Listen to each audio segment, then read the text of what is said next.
There we go. Hey there, it is Faith Talk Live. I'm Rick Probst. And I'm Dan Ratcliffe. If you're watching Facebook Live or YouTube Live, you'll recognize that face. And I've always wanted to say this, Dan, and I guess I could say it now. Here comes the judge. You were just waiting to say that, weren't you? Yeah, for years. Judge Roy Sparkman, one of our favorite guests. He's an author as well, and he's got a novel out. It's been out for a while. We talked about it last time. It's A Pastor's Pit. Judge, how are you? Great. How are you guys this morning? Good to be back with you. I appreciate you having me. Well, Dan's feeling good. Well. Dan's feeling good because we got another Texan on the show, and that's what we have to do, according to Dan. And Judge Roy is a true Texan, so we can never have him on too much. So Judge, you're welcome anytime. It's just my Texas accent. That's all it is. It's home when I listen to it. So there you go.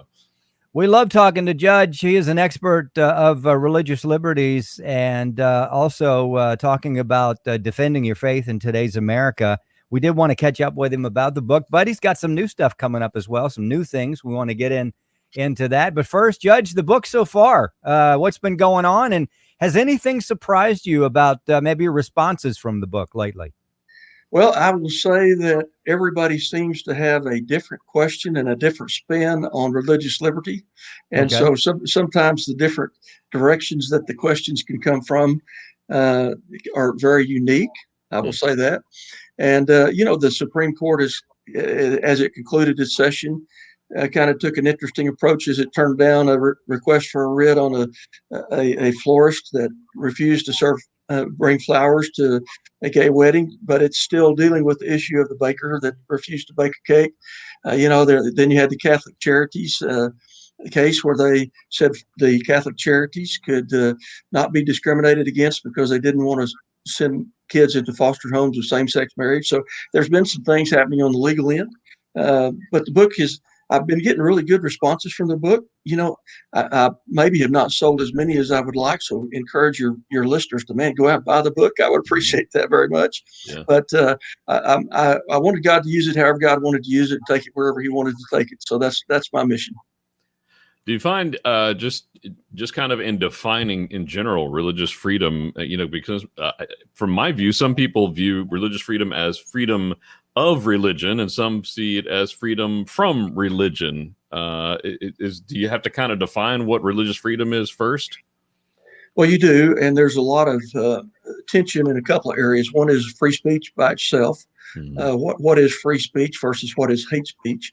And then you have the definition of free speech in the religious context of what is religious liberty. And I think that sometimes creates a lot of questions in people's minds, the definition of legal hate speech tends to be that there is an element of an intent to insult, offend, or intimidate. And, there was a case where there were criminal charges that were enhanced by hate speech where the person said, there goes a white boy, let's go get him. Or it could be, there goes a black boy, let's go get him. And so that has an intent to try to harm. And so as you distinguish that, then the religious liberty question is popping up right now in a lot of different areas. Parents, as they're trying to deal with their kids in school over critical race theory, that violates my religious views. And so I don't want my kids exposed to that. You have it now in the area of vaccines.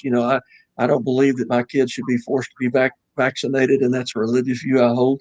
So there are a lot of different areas that are popping up right now, and a lot of them relate to the kids. And unfortunately, they're in the center of a lot of legal battles that we have. Yeah. Now, Judge, you bring up the kids. Before we started, you talked about working with the kids, just kind of help them along. Tell us more. Okay. Well, I think there are several things that I think we could do to help our kids. One is we need to prepare them. When I was a freshman in college, I had a college professor that just in the middle of a history class said, "Don't any of you believe that God stuff, do you?" And I mean, it kind of hit me really quick, and all of a sudden, and he paused for a second or two, and then he went on to something else, and I wasn't really prepared for that. So I thought, we need to prepare our kids for what they're liable to encounter. Yeah. I think one of the silver linings about this whole COVID deal is a lot of parents have been kind of awakened as to what their kids were being taught. They've been able to see it. They've been able to hear it. They've been able to read it.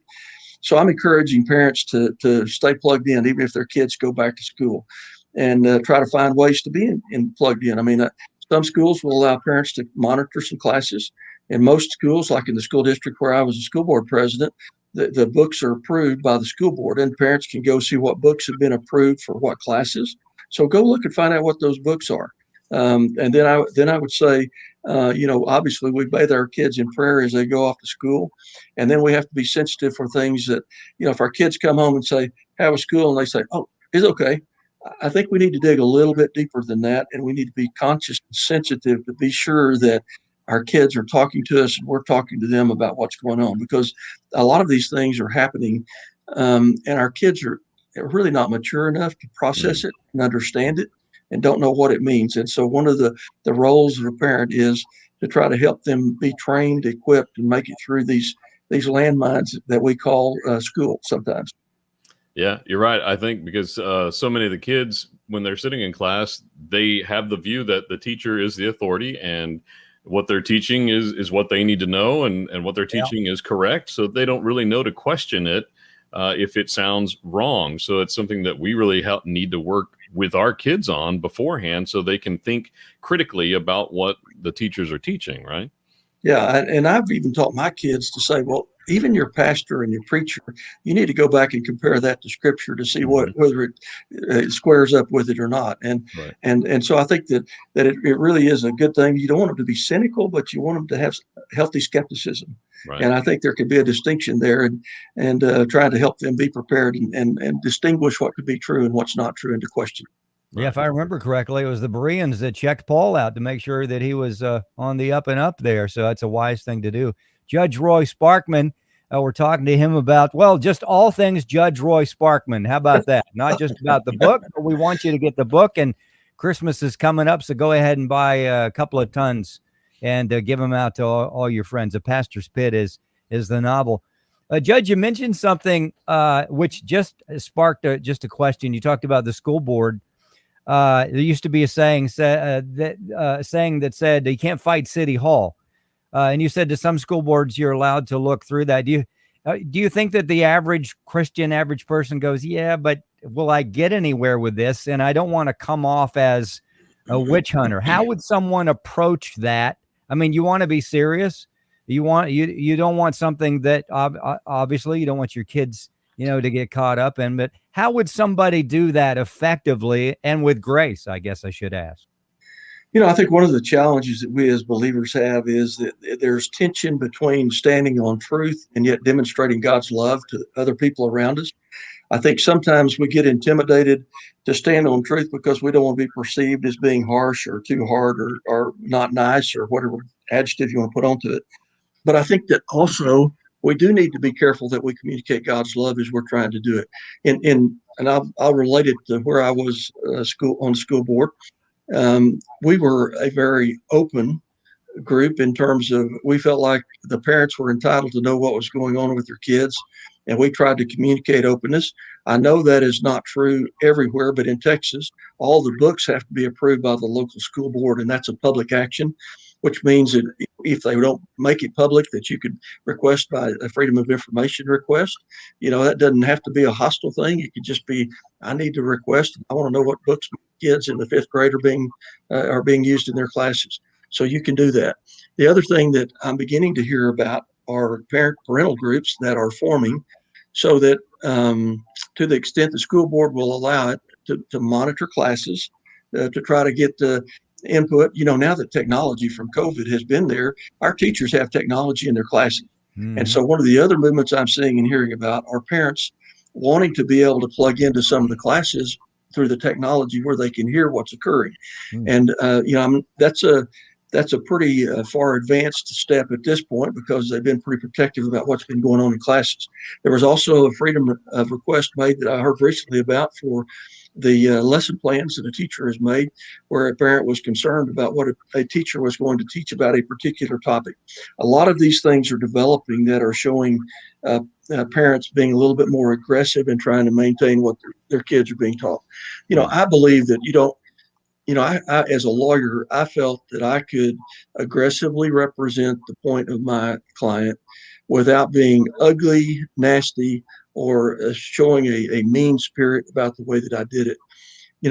the Bible teaches us that children are a gift from God. I think that we are the ones that then are responsible to try to provide that teaching and education and growth in a way that will lead them to honor the Lord.